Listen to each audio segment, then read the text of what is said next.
இந்துக்களின் விழாவான ராம நவமியை உரிய சகல மரியாதைகளுடன் கொண்டாடி அதே நேரத்தில் முகமதியர்களின் சந்தனக்கூடு ஊர்வலத்தையும் அனுமதித்தார்.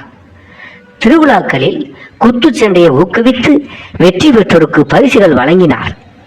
கோகுலாஷ்டமி வந்தபோது கோபால் காலா திருவிழாவை, அதாவது கிருஷ்ணர் மேனியை கருமை நிறமாக்கும் வைபவம், அந்த விழாவை உரிய முறைப்படி செய்தார்.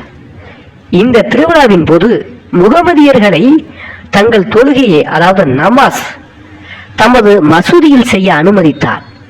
ஒரு முறை மொஹரம் திருவிழாவின் போது சில இஸ்லாமியர்கள் மசூதியில் ஒரு முஸ்லிம் ஞானியரின் பாடை உருவகம் செய்யவும் அதை சில நாட்கள் மசூதியில் வைத்திருந்து கிராமத்தின் வழியாக ஊர்வலமாக எடுத்து சென்று புதைக்கவும் தீர்மானித்தனர். 4 நாட்களுக்கு தாபூதத்தை மசூதியில் வைக்க சாய்பாபா சம்மதித்தார். 5வது நாள் சிறிதளவும் தமது செயலுக்காக வருந்தும் தன்மையின்றி மசூதியில் இருந்து அதை அப்புறப்படுத்தினார். நீங்கள் அவரை ஒரு இஸ்லாமியர் என்று கூறுவீர்களானால் இந்து மத வழக்கப்படி காது குத்தப்பட்டிருந்தார். நீங்கள் அவரை இந்து என்று கருதுவீர்களானால் அவர் சுன்னத் கல்யாணம் செய்கிற வழக்கத்தை ஆதரித்தார். ஆனால் பாபாவை நெருங்கிய நானா சாஹேப் சந்தர்கர் கருத்துப்படி பாபாவுக்கே சுன்னத் செய்யப்படவில்லை.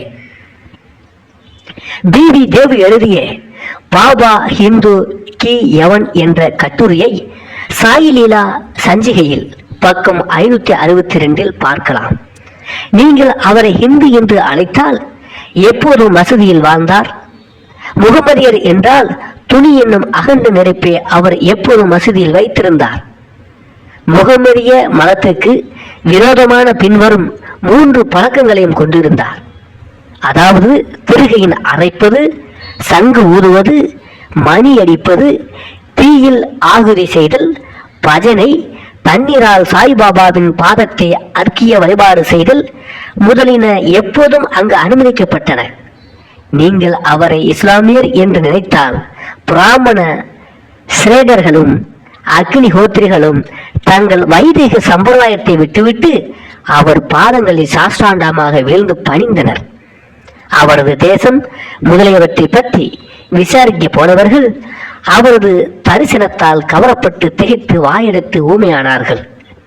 எனவே அவர் ஒரு இஸ்லாமியரா இந்துவா என்பது ஒருவராலும் நிச்சயமாக தீர்மானிக்க இயலாததாய் இருந்தது.